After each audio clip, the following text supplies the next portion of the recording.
Halo. Oke, bismillahirrahmanirrahim. Assalamualaikum warahmatullahi wabarakatuh. Hari ini Jumat ya, bertemu kembali kita di kuliah ke-12 untuk mata kuliah Ekonomi Makro. Hari ini saya akan masuk dengan materi mengenai inflasi, pengangguran, dan kebijakan pemerintah. Semoga semua dalam keadaan sehat sehingga bisa menyimak perkuliahan hari ini dengan baik. Materi perkuliahan juga sudah saya upload di e-learning, jadi nanti silakan dicek untuk nanti bisa dipelajari kembali. Saya izin share screen terlebih dahulu mengenai materi perkuliahan hari ini. Jadi ini adalah materi perkuliahan kita terkait dengan pengangguran, inflasi, dan kebijakan pemerintah. Kenapa kita mempelajari pengangguran, inflasi, dan berbagai kebijakan pemerintah? Karena di awal, di perkuliahan pertama itu selalu disampaikan bahwa ada 4 pokok persoalan ekonomi makro. Ya, 2 di antaranya adalah pengangguran dan inflasi, sisanya ada kemiskinan, kemudian ada pendidikan yang rendah ya. Jadi pengangguran dan inflasi itu adalah 4 dari 2 persoalan pokok dalam ekonomi makro. Dan hari ini kita akan bahas bagaimana kebijakan-kebijakan pemerintah itu kemudian mengarah pada penyelesaian pengangguran dan inflasi atau justru mengakibatkan pengangguran dan inflasinya menjadi lebih terpuruk. Sebagai pengantar, tadi saya sudah sampaikan bahwa pengangguran dan inflasi itu merupakan 2 masalah pokok ekonomi. Jadi ada 4 biasanya, tetapi 2 diantaranya adalah pengangguran dan inflasi. Satu yang perlu kita pahami bahwa perekonomian itu tidak ada yang mencapai kesempatan kerja penuh. Jadi asumsi Adam Smith atau asumsi kaum klasik yang mengatakan bahwa perekonomian itu selalu berada dalam kesempatan kerja penuh, tidak ada kelebihan penawaran, tidak ada kekurangan permintaan di pasar itu tidak mungkin ada. Jadi kalau Adam Smith dengan para pengikutnya mengatakan ada invisible hand, kemudian mereka jadi invisible hand tuh ada tangan-tangan yang nggak kelihatan yang akan kalau kelebihan supply nanti demand-nya naik sendiri. Itu invisible hand, maksud dari invisible hand. Kemudian ada hukum yang mengatakan bahwa supply creates its own demand menurut kaum klasik. Itu juga di lapangan tidak semudah itu terjadi gitu ya. Jadi di mana kebanyakan masalah utama yang dihadapi oleh sebuah negara adalah pengangguran yang didasarkan pada analisis bahwa mekanisme pasar tidak mampu mengatasi masalah ini. Pemerintah perlu menjalankan kebijakan ekonomi untuk mengatasinya. Biasanya ada 3 kebijakan yang paling banyak diambil pemerintah. Ada kebijakan fiskal, ada kebijakan moneter, dan ada kebijakan segi penawaran. Di perkuliahan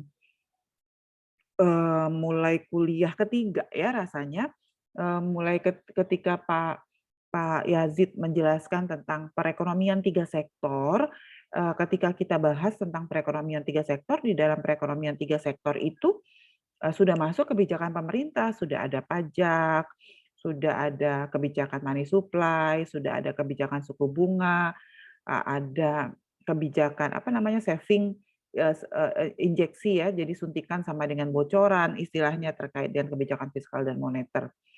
Dan ada lagi kebijakan segi penawaran. Nanti kita lihat kebijakan segi penawaran itu seperti apa. Kalau fiskal moneter saya harap semua sudah paham. Kalau fiskal itu pajak ya, terutama pajak. Kalau moneter itu lebih banyak berkaitan dengan tingkat suku bunga dan penawaran atau permintaan uang. Kita lihat yang pertama dulu dari awal terkait dengan apa itu pengangguran. Jadi ini saya tertinggal menyisipkan definisi pengangguran. Jadi kalau kita bicara, mohon dicatat ya. Jadi pengangguran itu ada, tapi di mata kuliah kependudukan harusnya dipelajari. Jadi pengangguran itu adalah orang yang tidak bekerja dan sedang mencari kerja. Nah, itu pengangguran. Jadi orang yang sedang mencari kerja itulah yang masuk dalam pengangguran. Nah, saya sering tanya ke mahasiswa, dulu saya ngajar kependudukan, tapi sudah beberapa tahun ini udah nggak lagi. Coba Indri. Indri, kalau mahasiswa itu pengangguran atau bukan? Coba Indri Pengangguran, Bu, karena belum bekerja. karena belum bekerja ya. Kalau ibu rumah tangga itu pengangguran bukan? Coba siapa nih? Muhammad Iqbal. Kalau menurut Muhammad Iqbal, kalau ibu rumah tangga itu pengangguran bukan? Bukan, Bu. Bukan. Kenapa bukan, Iqbal? Saya perlu buka materi. Kenapa bukan, Iqbal? Karena apa? Kan ibu rumah tangga itu ngurus suami sama anak, Bu. Oke, jadi bukan pengangguran. Tapi kalau mahasiswa itu pengangguran gitu. Kalau menurut Iqbal, mahasiswa pengangguran bukan? Kependudukan. Tahu, Bu. Pengangguran mungkin. Pengangguran kalau mahasiswa? Ya. Oke. Sebentar ya, saya cari bahan kependudukan saya yang lama dulu. Ada nggak di sini?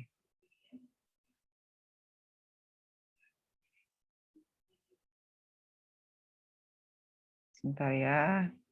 Saya mau jelasin dulu, jangan sampai nanti kita sudah cerita kemana-mana, terus ternyata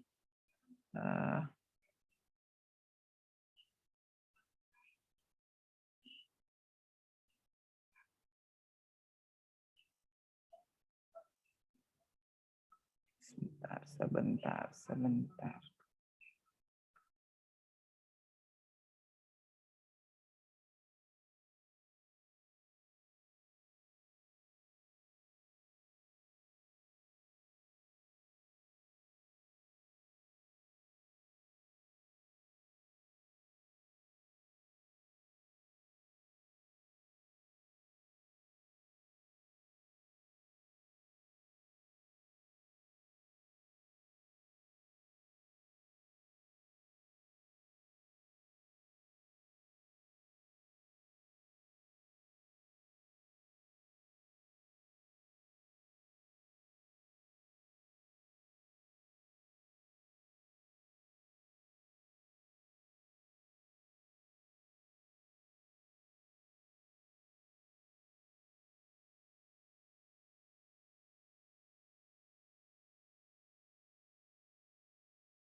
Nah, ini ya, skema angkatan kerja. Jangan sampai nanti salah lagi. Pengangguran itu apa sih?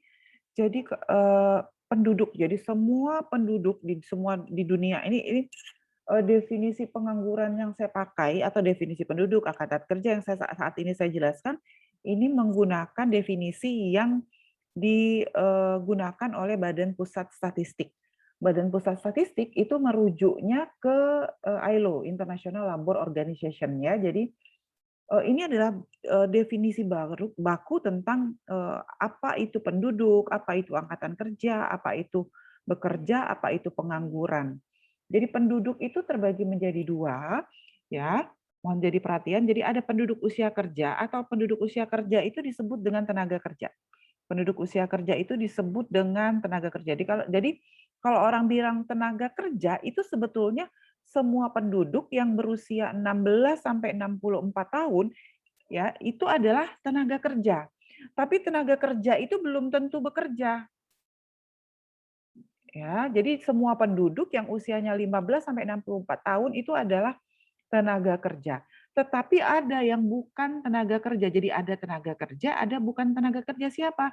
Penduduk yang umurnya di bawah 15 tahun atau di atas 65 tahun. Itu bukan tenaga kerja. Jadi yang kanan ini dia bukan tenaga kerja. Nah, yang tenaga kerja tadi, ya, yang penduduk usia 15 sampai 64 tahun itu terbagi dua. Ada angkatan kerja, ada bukan angkatan kerja.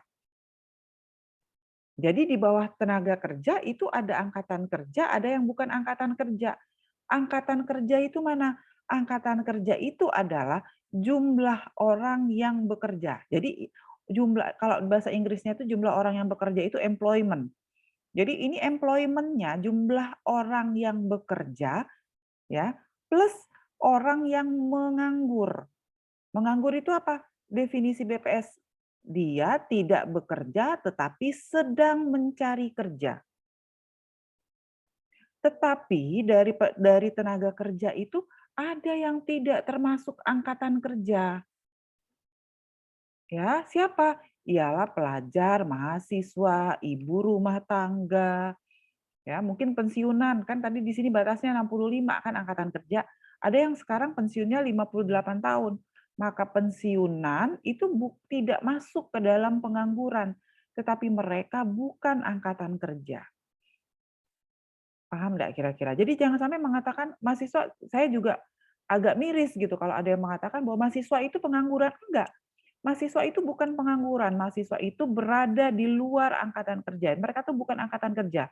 Orang yang memutuskan untuk keluar dari pasar kerja dan masuk menjadi mahasiswa atau melanjutkan studi itu masuk ke dalam kategori bukan angkatan kerja dan bukan pengangguran. Jadi pengangguran itu orang yang tidak bekerja dan sedang mencari kerja. Ya, bahkan kalau definisi yang lebih detail, BPS menyampaikan bahwa dia kalau seandainya ada angkatan kerja itu yang tidak bekerja, tadi kan definisinya tidak bekerja dan sedang mencari kerja. Tapi ada loh, orang yang tidak bekerja dan tidak mencari kerja, itu juga tidak masuk dalam pengangguran sebetulnya menurut definisi BPS. Jadi orang ada di sini, di nomor 4 itu yang bukan angkatan kerja itu namanya discouraged worker.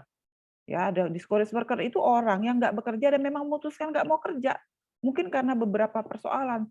Dia ngerasa bahwa mungkin kemampuannya nggak cukup, dia merasa bahwa lapangan kerjanya memang nggak ada, dia merasa jadi dia memang menarik diri dari pasar kerja. Maka itu juga jadi atau istilahnya discourage. Discourage itu orang yang putus asa gitu ya.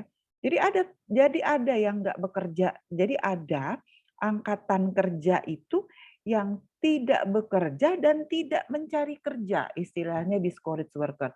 Itu juga tidak masuk dalam pengangguran. Jadi harus hati-hati mendefinisikan apa itu pengangguran. Jadi jangan sembarangan orang tuh bilang, sering sekali saya mendengar hampir semua mahasiswa punya paradigma bahwa mahasiswa itu di setiap saya ngajar pasti mereka akan bilang bahwa mahasiswa itu adalah pengangguran. Bukan, mahasiswa itu bukan pengangguran karena mereka berada di luar angkatan kerja. Termasuklah ibu rumah tangga, ya, termasuklah pensiunan yang 58 tahun pensiun gitu ya, kemudian memutuskan untuk nggak bekerja, mereka keluar dari angkatan kerja. Jadi hati-hati bicara tentang pengangguran. Setiap negara punya definisi yang berbeda-beda. Jadi kalau di Cina, kalau ini kan kita mengikuti ILO ya, International Labour Organization. ILO, BPS itu mengadopsi ILO, tapi mereka melakukan penyesuaian. Jadi kalau untuk Indonesia kita pakainya 15 tahun, menjadi tenaga kerja itu 15 tahun. Tapi kalau di Cina, mereka tidak 15 tahun, 10 tahun itu sudah masuk tenaga kerja kalau di Cina. Jadi tergantung definisi di Mas. Jadi hati-hati mendefinisikannya.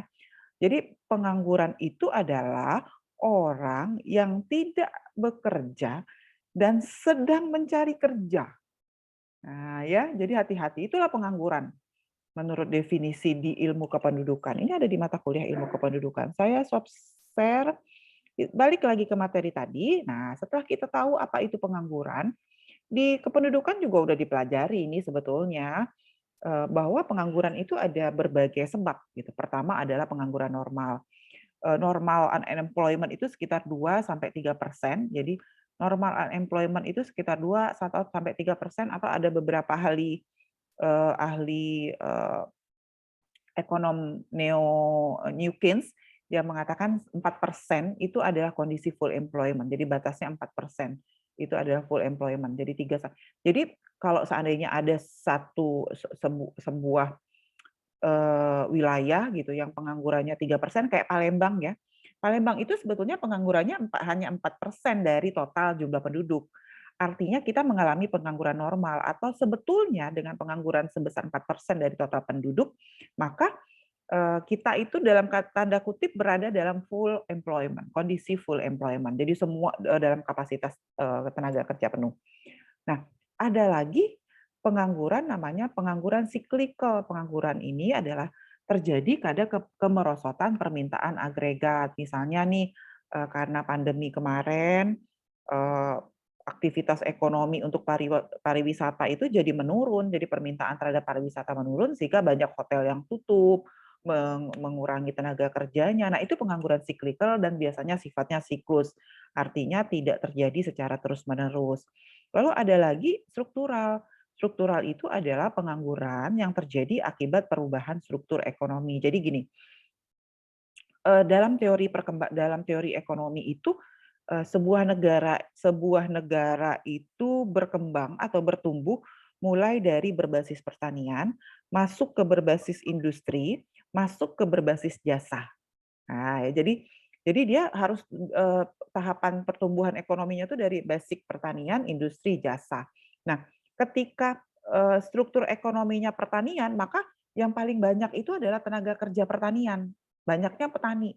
Kemudian pertumbuhan ekonominya berkembang, jadi negara industri. Nah, para petani tadi itu bisa nggak diserap oleh industri yang berkembang tadi? Terkadang petani-petani tadi tidak terserap, jadi transformasi struktural tenaga kerjanya itu tidak sejalan dengan transformasi struktural ekonomi. Sehingga petani-petani tadi karena pendidikannya rendah, pengetahuannya terbatas tuh nggak bisa diserap oleh sektor industri sehingga terjadilah pengangguran struktural. Ada lagi pengangguran karena teknologi. Contohnya apa? Contohnya di pertanian.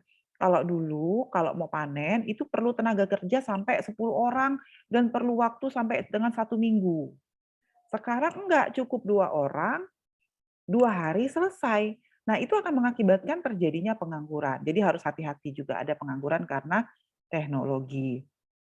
Nah, lalu berdasarkan cirinya, ada pengangguran terbuka, ada pengangguran tersembunyi, ada pengangguran musiman, dan ada setengah pengangguran.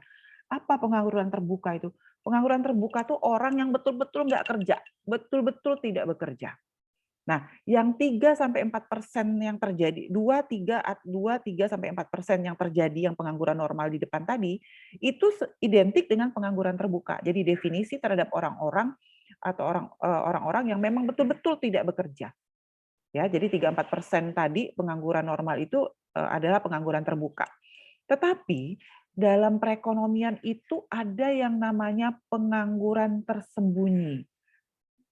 Ya, biasanya kalau pengangguran tersembunyi ini terjadi di sektor pertanian. Kenapa disebut tersembunyi? Ada yang menyebutnya disguised unemployment, hidden unemployment, under unemployment. Yang ini ya, yang pengangguran tersembunyi ini sebetulnya mirip dengan setengah pengangguran. Mereka kerja, kalau pengangguran tersembunyi sama setengah pengangguran yang di bawah ini, yang ini ya, yang ini sama yang ini, itu mereka kerja, tetapi bekerjanya di bawah kapasitas yang dipersyaratkan. Jadi menurut BPS, nah tadi saya sampaikan ada orang yang bekerja. Apa sih syarat disebut bekerja? BPS itu mengatakan orang itu disebut bekerja kalau 1 hari dia bekerja 7-8 jam. Atau 1 minggu sekitar 38-48 jam, sekitar 38-40 jam per minggu. Itu definisi bekerja menurut BPS. Jadi kalau di luar itu, maka dia di bawah itu, maka dia disebut pengangguran tersembunyi atau setengah menganggur. Jadi kalau dia kerjanya di bawah 7-8 jam per hari atau di bawah 38-40 jam per minggu, maka dia masuk dalam kategori pengangguran tersembunyi atau setengah menganggur. Contohnya siapa? Nah, sekarang banyak terjadi di sektor pertanian. Ada nggak yang bisa bantu? Contohnya siapa? Coba, ada yang bisa Izin bantu? menjawab, Bu. Silakan. Silakan. Pekerja harian, Bu. Pekerja harian. Oke. Pekerja harian. Pekerja harian. Boleh. Ada yang lagi yang lain pekerja harian? Izin menjawab, Bu. Silakan. Petani karet, Bu. Petani karet. Kenapa petani karet? Petani padi enggak? Iya Bu, banyak Bu. Sebenarnya tapi Oke. kalau petani karet itu biasanya jam kerjanya dari pagi paling berapa jam aja tuh Bu? Oke ya. Jadi tadi Derga bisa saja pekerja harian. Kadang-kadang pekerja harian tuh malah kerjanya lebih dari 7 sampai 8 jam. Jadi yang dilihat itu bukan jenis bentuk hubungan industrialnya pekerja kontrak dan pekerja tetap gitu ya, atau pekerja harian dengan pekerja tetap, bukan. Tetapi pengangguran tersembunyi atau setengah menganggur itu dilihat dari jam kerjanya. Kalau seandainya pekerja harian tapi dia kerjanya 7 sampai 8 jam berarti dia bekerja definisinya, tidak setengah menganggur. Tapi kalau seandainya dia pekerja harian atau kontrak, terus kerjanya cuma 8 jam, cuma 4 jam sehari, maka dia masuk dalam kategori pengangguran tersembunyi atau setengah pengangguran. Tadi Andino benar tuh. Petani pergi nyadap karet itu cuma dari jam 6 pagi sampai jam 8 misalnya. Terus sisanya nggak ada pekerjaan. Kalau ditanya begawe dak, nah gitu. Begawe gitu nyadap, tapi tidak cukup 8 jam. Karena itu termasuk juga di padi. Pergi ke sawah itu cuma dari misalnya jam 6 sampai jam 10. Sementara kalau kita 7 sampai 8 jam itu kan dari jam 8 sampai jam 4 sore, tinggal dihitung. Bisa ikutin. Itulah yang menyebabkan kenapa di sektor pertanian itu pengangguran tersembunyi atau setengah penganggurannya paling tinggi. Karena di pertanian itu rata-rata petani itu kerja semua, tapi kerjanya di bawah 7 sampai 8 jam per hari. Nah, ini bisa jadi salah satu riset mahasiswa mendeteksi sebetulnya petani ini betul nggak sih bahwa pengangguran tersembunyi dan setengah pengangguran itu terjadi di usaha tani karet, di usaha tani padi. Kalau memang terjadinya berapa persen dari petani dan sebagainya. Jadi bisa jadi salah satu riset mendeteksi pengangguran tersembunyi di sektor pertanian. Misalnya ada pengangguran musiman ya, pengangguran musiman tuh misalnya gini.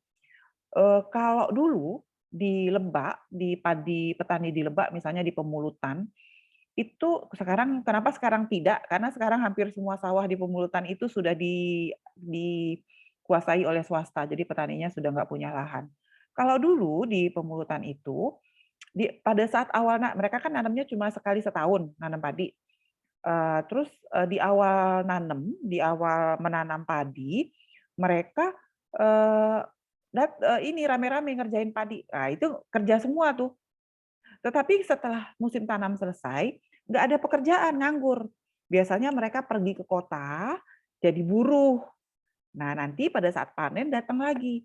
Nah, ketika mereka ke kota jadi buruh, itu sebetulnya dalam fase belum dapat pekerjaan ya, itu masuk dalam pengangguran musiman. Gitu. Bisa ikutin ya. Jadi menarik sebetulnya fenomena tenaga kerja. Apa akibatnya? Tentu saja kalau ada banyak masyarakat kita yang nganggur pasti punya dampak buruk, tidak hanya terhadap ekonomi tapi juga terhadap masyarakat di sekitar atau bahkan terhadap diri dia sendiri. Terhadap ekonomi apa dampaknya?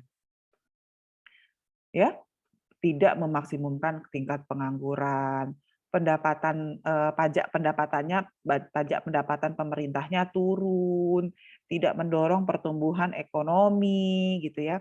Bagi individunya apa? Dia kehilangan pekerjaan berarti kehilangan pendapatan. Karena dia nggak kerja, dia kehilangan keterampilan, bahkan dalam kondisi yang pengangguran yang sangat tinggi, itu bisa mengakibatkan ketidakstabilan sosial dan politik. Itulah yang terjadi di Indonesia pada tahun 1998 ketika waktu itu terjadi pengangguran besar-besaran, lalu muncul ketidakstabilan sosial dan politik dan akhirnya waktu itu Presiden Soeharto diturunkan.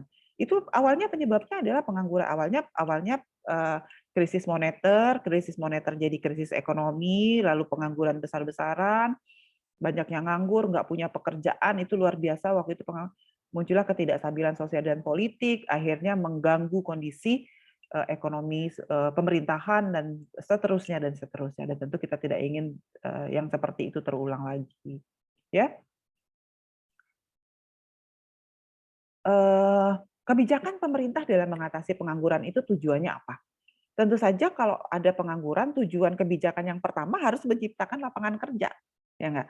Jadi dia harus menyediakan lapangan kerja, menyediakan kebijakan-kebijakan apapun yang dibuat itu harus menyediakan lapangan kerja, meningkatkan taraf kemakmuran masyarakat dan memperbaiki pembagian pendapatan. Nah, yang sulit itu yang bawah ini, memperbaiki pembagian pendapatan. Tujuan sifat sosial dan politiknya apa?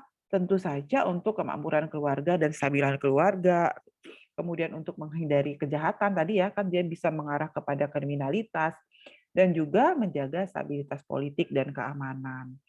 Jadi kita harus hati-hati dengan pengangguran. Tapi kalau di Palembang, di Palembang, di Sumatera Selatan lah pada umumnya, pengangguran kita itu sebetulnya 4%.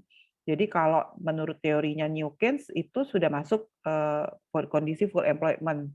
Nah, kenapa kita masih seru-seru bicara pengangguran? Persoalannya adalah yang tinggi di kita itu adalah setengah menganggur dan pengangguran tersembunyi. Nah, ini yang rumit gitu. Justru ini yang rumit. Dia kerja tapi bekerjanya tidak produktif. Kira-kira gitu. Kenapa tidak produktif?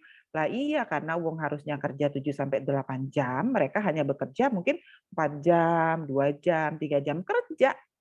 Nah, itu yang di kita. Jadi di kita kalau di Sumatera Selatan itu yang paling tinggi adalah setengah penganggurannya. Sampai sini ada yang mau tanya tentang pengangguran? Silahkan. Sebelum saya masuk dengan inflasi. Ibu Namira izin nanya. Ya, silakan. Namira masih kurang ngerti tadi kenapa pengangguran bisa menimbulkan masalah sosial dan politik. Ibu masih kurang paham. Oke, bagus pertanyaannya. Ada yang bisa jawab nggak pertanyaannya Namira? Silakan. Ada yang bisa jawab pertanyaannya Namira? Silakan. Ada? Kalau saya nganggur, kalau misalnya saya kepala keluarga nih, kalau saya nganggur, tidak punya pekerjaan, berarti saya punya pendapatan nggak? Nggak punya. Berarti otomatis saya tidak bisa membiayai kebutuhan keluarga saya. Oke? Sampai sini bisa dipahami, Namira? Oke. Nah, kalau saya tidak bisa membiayai kebutuhan keluarga saya, ya, maka apa akibatnya ke anak-anak saya? Ya mungkin ada yang sakit, ada yang bagaimana gitu, mungkin ada perubahan psikologis dan sebagainya. Nah, kalau itu hanya terjadi sama saya, tapi kalau seandainya terjadinya besar-besaran, waktu tahun 98 itu ada lebih dari 10 perbankan yang tutup, itu baru perbankan. Belum industri, berapa puluh industri itu tutup. Jadi penganggurannya itu besar-besaran. Jadi di beberapa daerah tuh sampai tidak ada aktivitas karena semuanya. Jadi kalau dulu tuh kan ada Cikarang kan daerah industri ya, itu sampai banyak yang tutup gitu. Terus ada tekstil di mana gitu ya di daerah Jawa itu ada tekstil, bahkan untuk tekstil tuh sampai sekarang belum bangkit lagi kita. Ya jadi kalau seandainya terjadi hampir misalnya nih satu desa tuh nganggur semua, mereka kan tetap harus makan. Ya kan, mereka kan tetap harus makan. Kalau cuma saya yang nganggur, mungkin saya bisa minta bantuan keluarga saya minta bantu tetangga saya atau dan sebagainya masih bisa. Tapi kalau yang terjadi itu satu desa, nggak tiba-tiba semua diberhentikan, nggak punya pekerjaan, sementara saya harus makan, maka apa yang harus saya lakukan? Itulah yang menyebabkan akhirnya awalnya kriminalitas dulu yang meningkat. Awalnya kriminalitas dulu yang meningkat, tetapi ketika kriminalitas itu tidak hanya terjadi di wilayah saya, terjadi juga di wilayah lain, terjadi juga di kabupaten lain, naik ke provinsi lain, maka dia akan mengakibatkan terjadinya ketidakstabilan sosial dan politik, karena akan jadi tanggung jawab dari pemerintah akhirnya. Yang dianggap gagal dalam mengelola ekonomi itu, dalam mengelola kegiatan pemerintahan, mengelola ekonomi itu akhirnya pemerintah. Itulah akhirnya sampai ketika tahun 98 itu akhirnya Presiden Soeharto sampai harus turun dari pemerintahan karena dianggap gagal dalam mengelola pemerintahan waktu itu. Gitu Namira, bisa dipahami? Jadi waktu itu mungkin belum lahir ya tahun 98 kan, belum lahir. Saya waktu itu baru selesai sekolah, baru selesai kuliah maksudnya, baru selesai kuliah dan baru kerja. mungkin sekitar berapa bulan kerja gitu. Waktu itu saya kerjanya sempat kerja di perbankan, waktu begitu lulus langsung terima di perbankan. Tapi perbankannya itu bukan perbankan pemerintah gitu, punya dalam tanda kutip punya Chinese gitu. Jadi dan saya sempat merasakan bagaimana orang itu kalau di daerah kita tuh kan yang banyak Chinese-nya itu kan waktu itu kan sampai mengarah ke isu SARA kan waktu itu untuk daerah Beringin Jambut itu kan banyak non pribumi ya. Itu sampai luar biasa gitu dijarah, diambil barang-barangnya gitu oleh orang-orang yang kehilangan pekerjaan. Ya, jadi dan kita tentu tidak ingin mungkin bisa lihat di YouTube lah cerita 98 itu kayak apa gitu ya. Awal kesalahan 98 itu apa? Kesalahan dalam mengelola ekonomi.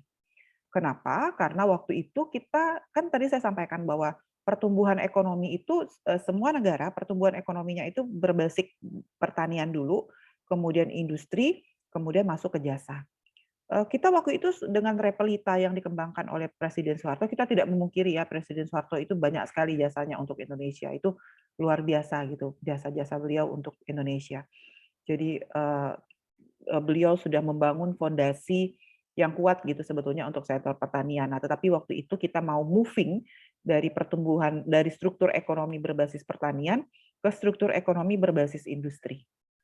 Persoalannya adalah industri yang kita kembangkan itu tidak berbasis pertanian.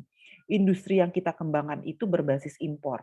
Jadi kita bangun industri otomotif, kita punya industri pesawat terbang. Ya nggak salah sih, pesawat terbang. Persoalannya pada waktu itu, ketika kita sudah punya industri otomotif, punya industri pesawat terbang, ya terjadi krisis. Jadi awalnya itu krisisnya itu di luar negeri. Negara kita enggak. Jadi terjadi krisis moneter di negara-negara di luar yang mengakibatkan akhirnya berdampak ke kita ketika kita impor barang. Jadi kan kalau industri otomotif dan industri dirgantara yang kita bangun itu semuanya bahan bakunya impor waktu itu. Awalnya misalnya nih saya mau buat mobil. Awalnya saya satu skrup ya, kan kalau membuat mobil itu ada skrupnya lah gitu ya. Satu skrup itu misalnya awalnya harganya 3.000. Rp3.000. Awalnya harganya $1. Saya bayar Rp3.000 karena waktu itu $1 3.000. Ketika terjadi krisis ekonomi, ya terjadi krisis moneter dulu. Ketika terjadi krisis moneter, rupiahnya naik terus sampai 15.000. Jadi awalnya saya mesti bayar satu skrup itu 3.000, kemudian naik jadi 15.000. Itu baru satu skrup. Gimana pesawat, gimana baling-balingnya, gimana tempat duduknya, gimana mesinnya. Jadi industri ini dibangun dengan menggunakan hutang, loan. Loan-nya dari mana? Loan-nya dari perbankan. Bisa ikutin nggak kira-kira? Perbankan. Akhirnya karena industrinya nggak mampu bayar keluar, otomatis yang dia impor aja dia nggak mampu bayar, gimana dia mau bayar hutang? Makanya efeknya tidak hanya ke industrinya, tetapi juga ke perbankannya waktu itu yang kolaps. Tekstil juga sama. Kita tuh tekstilnya bahan bakunya impor. Karena tekstilnya dibangun, jadi dia nggak bisa bayar belanjaan keluar, nggak bisa bayar hutang juga. Makanya sampai hampir semua perbankan waktu itu sudah semuanya tutup kolaps. Makanya kalau yang pemerintah itu masih bisa selamat karena di merger, tapi tetap ada pemecatan hubungan kerja, tetap ada PHK waktu itu.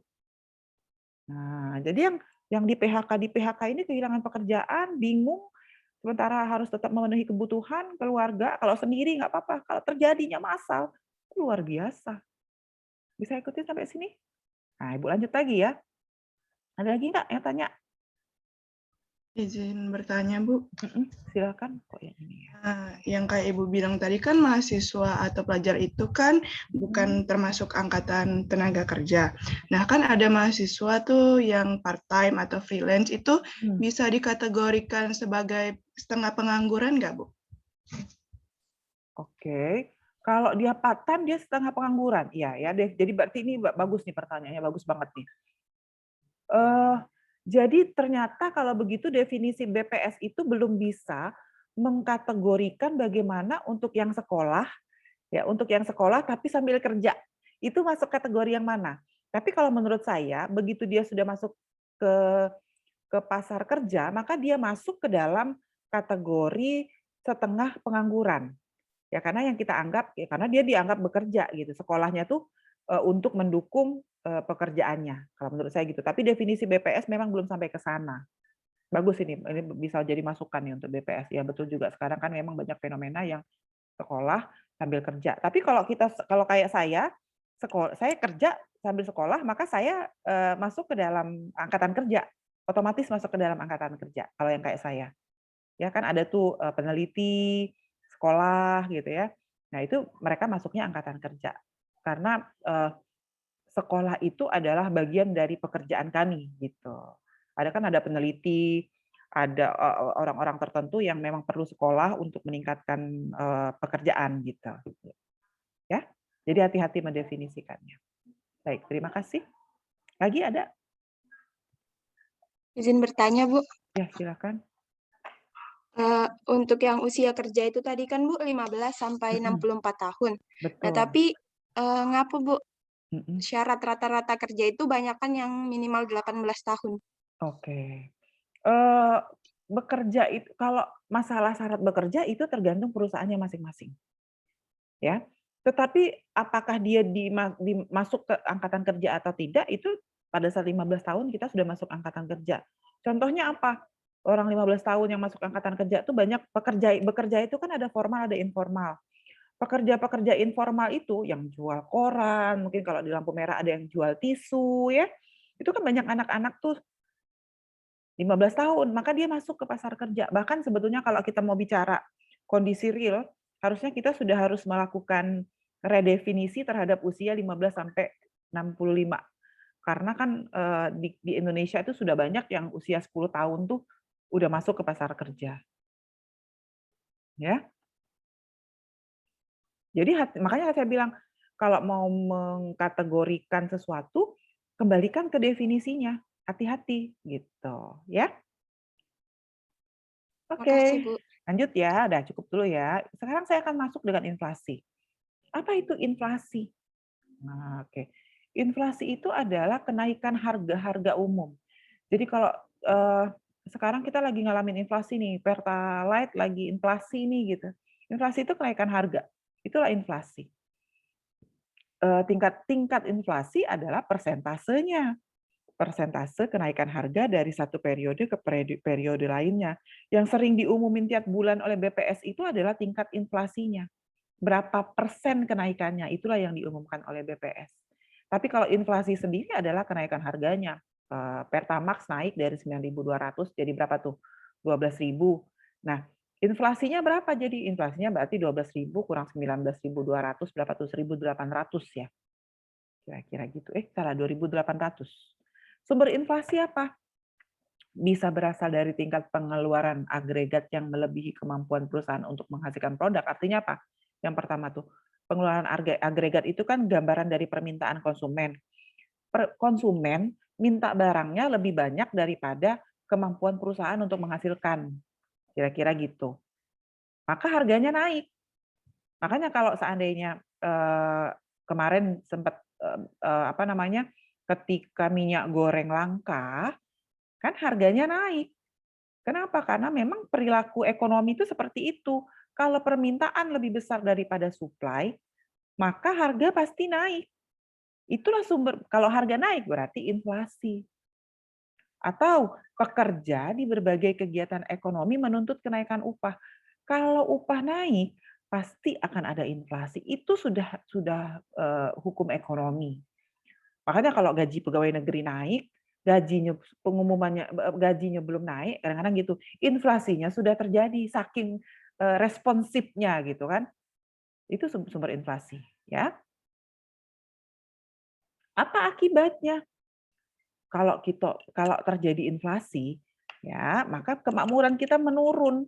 Kenapa kemakmuran menurun? Kalau dulu kita beli Pertamax 92.000 dapat 10 liter. Sekarang 92.000 kalau saya beli Pertamax 92.000 cuma dapat 7,5 liter. Kan saya makin tidak sejahtera rasanya, kan gitu. Maka menurunnya tingkat kemakmuran. Prospek pembangunan ekonomi dalam jangka panjang akan menurun kalau inflasinya terjadi secara besar-besaran, lalu pengurangan investasi yang produktif. Kalau harganya terlalu naik, orang males mau investasi, karena harga semua barang naik. Inflasi dan implikasinya, tingkat inflasi tadi sudah ya, tingkat inflasi itu persentase kenaikan harga. Dalam perekonomian yang pesat, berkembang, inflasi yang rendah tingkatnya dinamakan inflasi merayap. Jadi kita tuh pinginnya inflasinya tuh nggak tinggi. Jadi makanya kalau BPS mengatakan kenaikannya hanya 1 digit, gitu, atau tidak sampai 1 digit. Nah itu harapan kita inflasinya rendah. Kalau inflasinya tuh rendah, berarti dia naiknya dikit. Kalau inflasi merayap itu naiknya cuma sedikit-sedikit. Nah, ada beberapa jenis inflasi berdasarkan sumber kenaikan harganya. Yang pertama adalah inflasi karena tarikan permintaan tadi ya, karena masyarakat mintanya lebih tinggi dari kemampuan produksi. Inflasi karena desakan biaya juga bisa mengakibatkan inflasi. Misalnya nih, kalau sekarang yang terjadi dengan minyak goreng itu bukan hanya inflasi karena tarikan permintaan, tapi juga karena desakan biaya. Kenapa? Karena biaya bahan baku jadi naik, soalnya bahan bakunya kan banyak lari keluar. Jadi biaya bahan baku naik, sehingga produsen juga harus naikin harga. Juga karena inflasi karena demand-nya lebih besar daripada supply. Ada juga inflasi diimpor, yaitu inflasi yang bersumber dari kenaikan harga-harga barang yang diimpor. Apabila barang yang diimpor mengalami kenaikan, tentu akan mengakibatkan kegiatan perusahaan terganggu, kayak kedelai misalnya. Harga kedelai di internasional naik, sementara bahan baku tempe tahu itu kedelai. Maka otomatis akan terjadi inflasi terhadap harga tempe dan tahu. Itu adalah inflasi yang diimpor. Ya. Permintaan, inflasi karena tarikan permintaan tadi ya disampaikan, inflasi karena tarikan permintaan itu bisa mengakibatkan terjadinya inflasi karena tarikan permintaan itu adalah inflasi yang terjadi karena demand itu lebih tinggi daripada supply. Nah, ini gambarannya ya. Jadi ketika demand-nya F1, dia di Y1, ini kondisi full employment. Tetapi kalau kemudian terjadi peningkatan demand, maka akan terjadi peningkatan harga dari P1 ke P2 itu inflasi. Terjadi peningkatan demand. Walaupun terjadi peningkatan pendapatan nasional. Ini hati-hati juga dengan peningkatan pendapatannya. Lalu ini karena desakan biaya, kalau inflasi karena desakan biaya itu demand-nya naik, tetapi juga akan mengakibatkan terjadinya peningkatan, kan kalau desakan biaya produksi naik, maka supply-nya akan turun, maka supply-nya akan geser bisa ke AS1, ke AS2 atau ke AS3, dan ini adalah dampaknya masing-masing ya terhadap equilibrium. Kalau misalnya yang terjadi itu hanya karena desakan biaya, kalau misalnya demand-nya tetap di AD aja ya, demand-nya tetap di AD, kemudian terjadi inflasi karena desakan biaya, maka harganya akan naik sebesar P3 aja.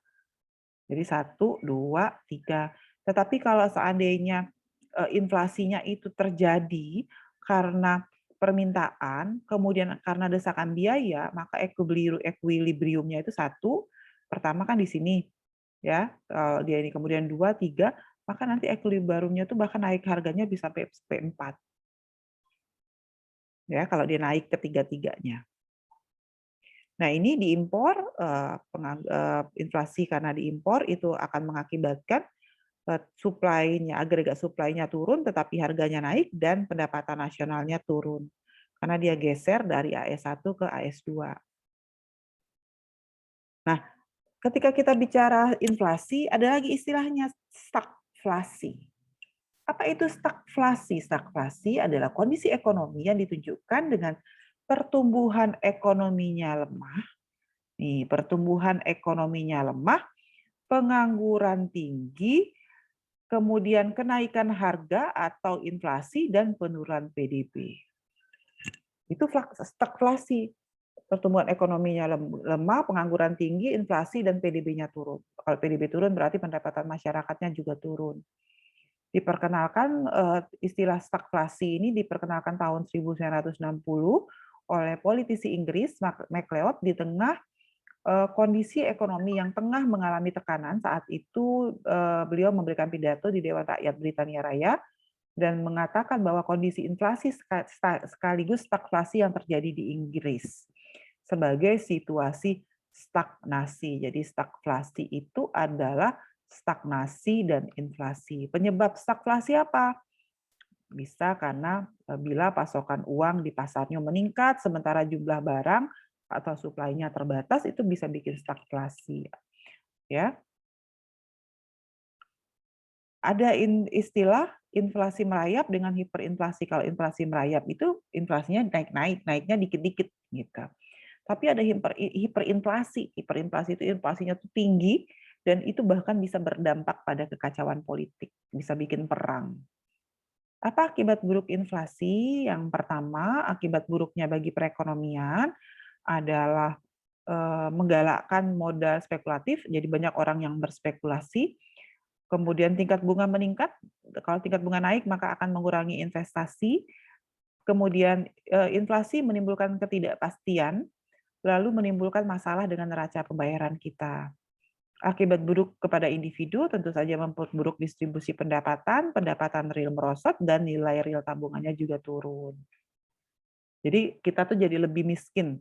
Nah, hiperinflasi dan centering dalam sejarah Indonesia tahun 1960, ekonomi Indonesia tuh pernah tidak dalam kondisi baik karena hutang dan inflasi, sementara pada saat itu ekspor menurun. Pendapatan devisa dari ekspor perkebunan jatuh ya dari 442 juta dolar menjadi hanya 330. Nah, puncak inflasinya waktu itu berada di atas 100% pada antara tahun 62 sampai 65 karena pemerintah dengan mudahnya mencetak uang untuk bayar hutang. Jadi cetak uang termasuk juga pembangunan Monas pada waktu itu.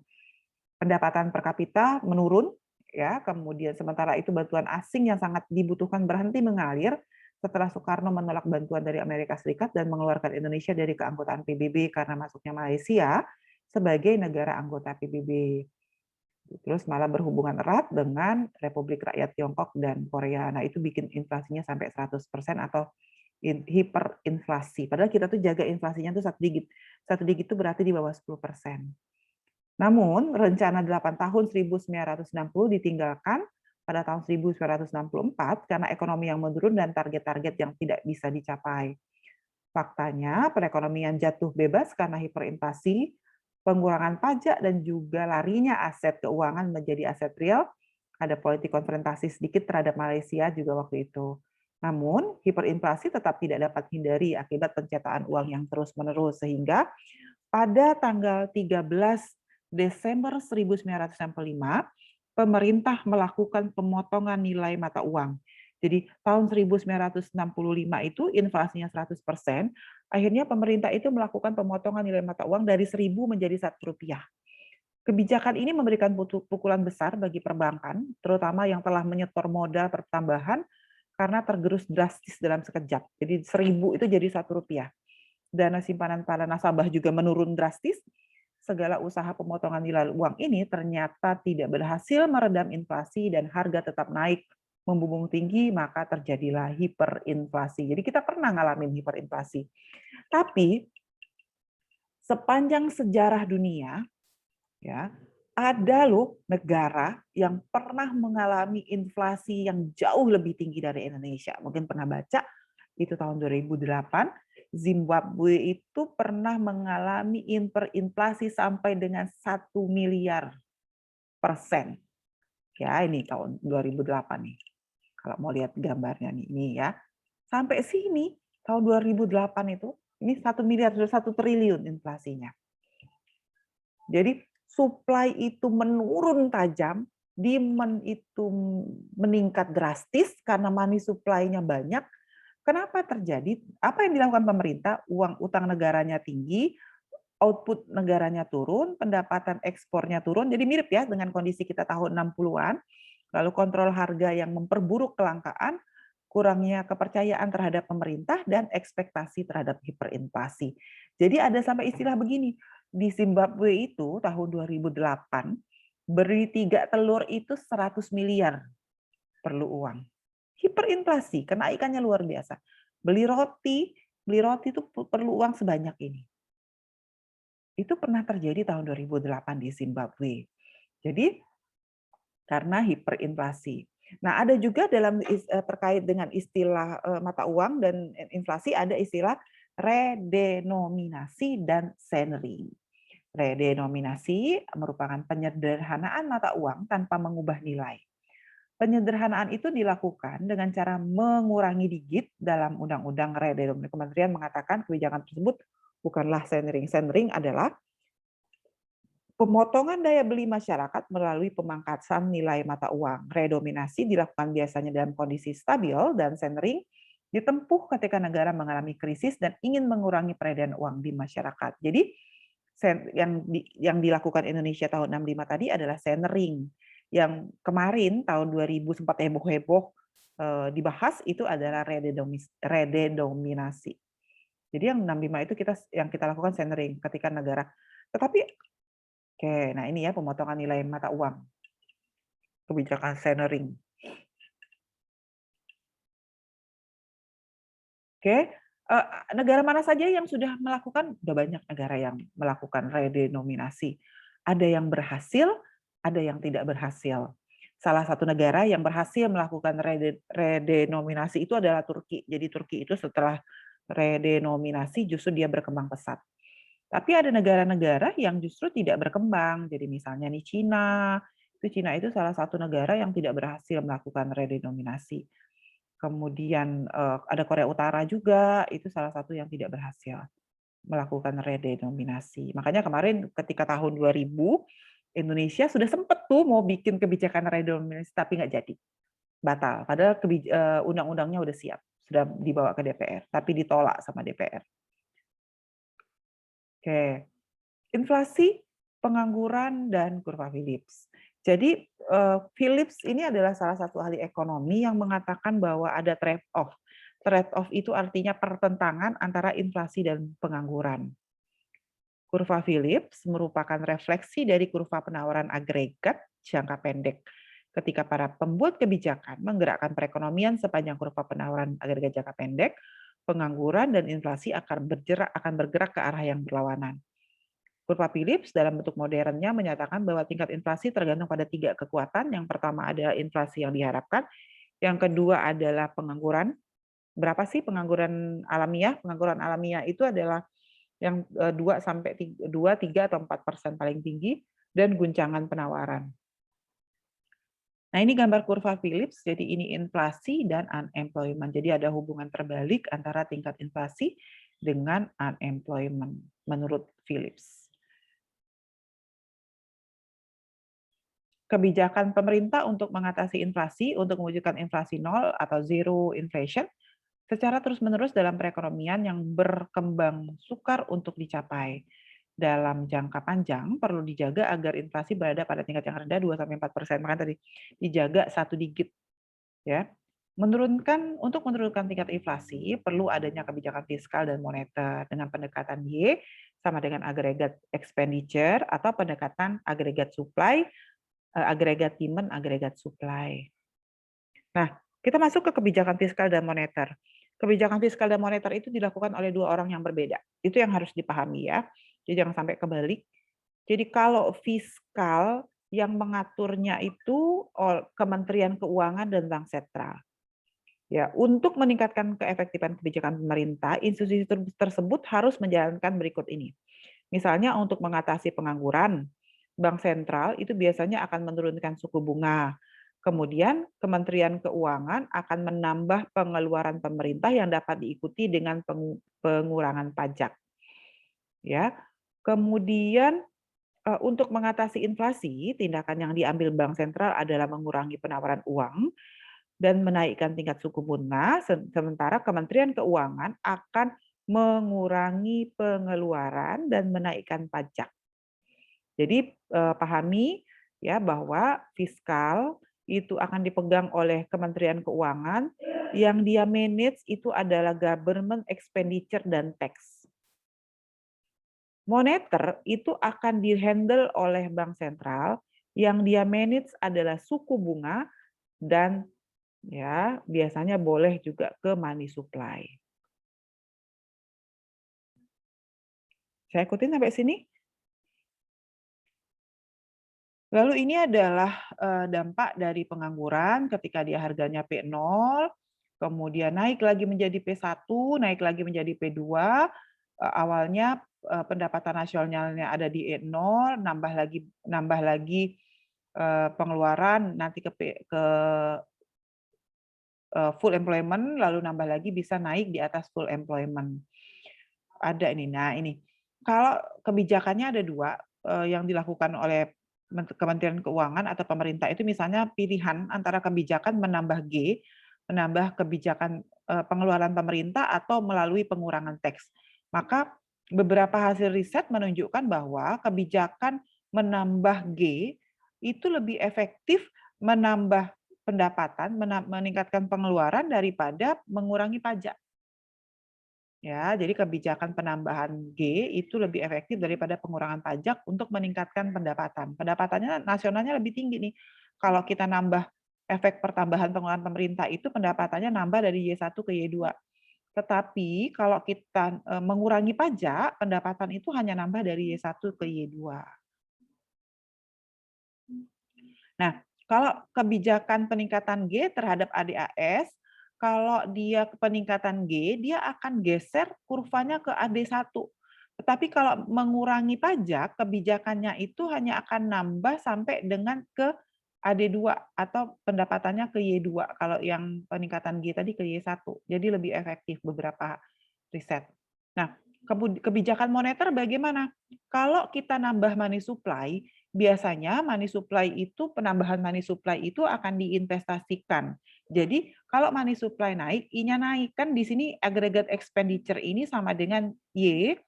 Ya, jadi aggregate expenditure ini kan ini Y sama dengan AE. Maka AE itu sama dengan G plus I.